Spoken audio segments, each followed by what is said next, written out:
Geeks Against Zombies. Book 5. Written by Alethea Morgan. Sean. I groaned and rolled over, reaching for my beeping phone. Hearing the sound coming from the floor, I tried to stretch enough to pull it close and tumbled out of bed. Thoroughly awake now, I pressed the button, and it shut off. There was no point in climbing back into bed because I was going to be late for my class. This was the only class I had before noon, and my professor was a stickler about being on time, so I hustled. Only taking the time to throw shoes on my feet, I took off running. The campus had more students milling about than usual, but I didn't pay too much mind to it. I had to make it to class before the professor locked the door. Sighing in relief that the door was still open, I rushed over and slid into my chair. Looking down at my watch, I found that I made it with 30 seconds to spare. Once the campus bell chimed, the entire class turned in their seats, anxiously awaiting the professor to walk through the door. As the murmurs of people wanting to leave if he didn't show by the time 5 minutes was up began to grow louder, a student from another class popped their head in. "Classes have been canceled. Check your emails. It's finally here," he shouted in glee before running out the main entrance. I pulled up my email. He's right. They're canceling school because of some virus. "It says here that it's causing people to go crazy and eat other people," Rob announced from the row in front of me. "The zombies are here," I joked. "And school's out." I did a little dance there in the aisle as people raced out of the room in a panic. You'd think they'd be happy about this. We've been training for this moment for years. I've got skills that are hard to beat and a score that's the envy of all the girls. Rob mimicked shooting, excited at the idea. "Dude, calm down. We don't have real guns, and if we did, we'd wind up hurting someone instead of defending ourselves." I stopped dancing as the reality of things started to sink in. "We need to get to the cars and go stock up on groceries." "Groceries? I can't cook. Do you know how?" Rob questioned. "I always eat at the school or order out." "Yes, I can cook. The stores are going to get crowded as word gets out. And remember, Kathy will need some formula for the baby. We can't have her going out there and taking a chance on getting the virus," I pointed out. "I guess you're right. Let's go get your car and make a quick run to the store then." Rob fell into step beside me. We walked quickly, but I didn't feel the need to run anywhere right now. The grocery store was busy, but it appeared that there were two types of people during this virus alert. Those who were staying home so they didn't get the virus, and those who were stocking up for emergencies. Bread and milk were always the first things off the shelves, but I was focused on getting a few cans of formula for the mom down the hall. Her baby went through 1 can a week, so I grabbed 4, just in case this went on longer than expected. I'd done Kathy's shopping for her over the past year after her boyfriend moved out once he knocked her up.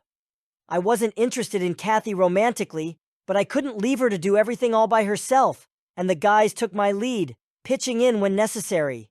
We'd been her support system ever since the baby was born, and even helped watch little Jeff. My parents had been certain that I would never grow up or finish school.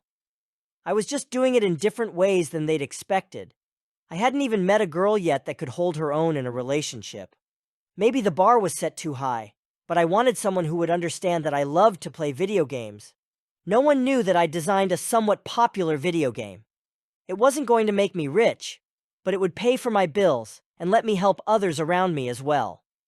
Rob was my roommate and had no clue what we might need to hang out from home for a few days, besides chips and snacks. "Don't we need some vegetables and fruit if we're going to stock up?" Rob picked up a tomato and tossed it in the air, barely catching it before it hit the floor. "No, that's what all those plants on the roof are, silly." I shook my head at how unconnected to the world he was. "Oh, I just thought it was the other stuff you were growing." "Shh." I glanced around to make sure no one was paying attention. "Let's get some meat, and I think we'll be done." "Shouldn't we get more diapers if we're getting formula?" Rob asked, just as someone started coughing a few aisles over. "Do you remember what size the baby needs?" I had a sense of urgency that hadn't been there a few minutes before. "Yeah, he's wearing a 3, and not those leaky ones." I was impressed that he remembered. "Go grab a shopping cart full of them, and I'll meet you at the checkout." I didn't want to stay in the store if the sick were close by, breathing the same air as me. "Yeah." Rob took off at a jog, heading for the front of the store. It was when we were checked out and loading my car that I first heard the growls. It was something straight out of the movies and games we watched. Zombies were here. Rob, we need to go now.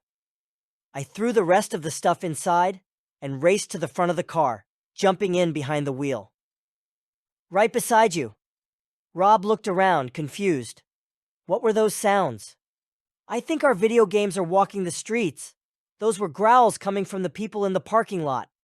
Thank goodness they're not the fast ones from the looks of them. I shuddered at the thought of zombies that could outrun us. As we drove home, we could see the panic starting to grow as the sick started attacking random people. I didn't know if this virus was what we always imagined zombies to be like, but I was going to act like they were and prepare for that. Most of the people in our apartments were younger couples or singles who were going to college. There were a few families mixed throughout, but we needed a plan if this thing was going to be a long-term outbreak. I just couldn't believe that all those discussions about what we would do if an outbreak happened were going to be put to good use. Rob, get the groceries inside and I'll start gathering those that are home to come to meet together. We have to prepare for this because the crap is going to get a little crazy. Yeah, I'll holler at Finn and Caleb as well. Once we've loaded up, we'll come to help you. I started knocking on doors and getting a head count to see who was home. 20 minutes later, everyone who had made it home was assembled in the courtyard. I'm sure most of you know that school has been let out and businesses are closing. We're here to figure out how to keep us safe and keep the sickness out. Has anyone been coughing or not feeling well? I took the lead because I was usually the one in our building that took care of things for people. A few hands raised, and I had them move over to one side. Most of you know that I've hooked up our building with solar panels and doing some projects on energy. While I don't have anyone that can make you well, I'm going to work with the others and see if there's a chance that my ideas have merit while we find out how serious this virus is. Finn spoke up. We can't fix problems if we don't know they exist. Please don't go outside the gates, and if you need to leave, that's fine. But just let one of us know so we can make sure the gate is closed. If you're gone, we'd like to have an idea of where to look for you if you go missing. We know that the other buildings may not want to do things this way, but we've always considered ourselves to be a family, and we just want everyone to make it through this.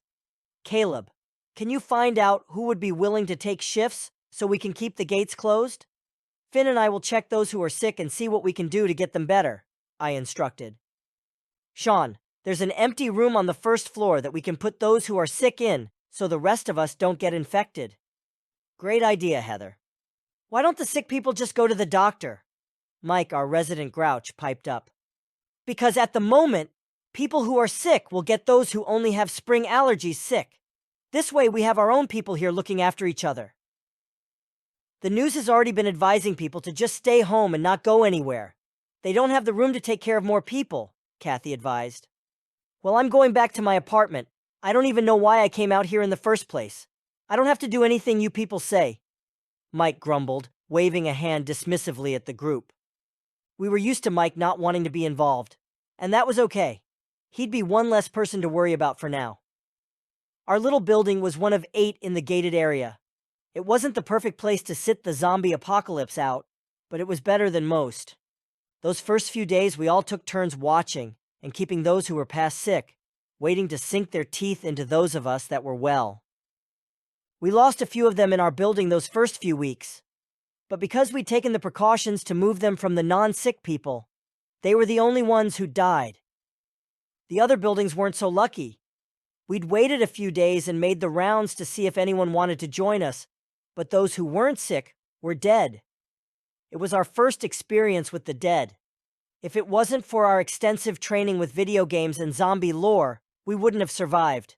We didn't have guns, but we took out a different building, and once it was empty, cleaned out all the food and supplies that could be used in our building. Scavenging was one of the things that we guys were able to do easily. At some point, we were going to have to go out into the world, but from what we could see of it, there wasn't much left to explore. We were alone, and it was up to us to survive.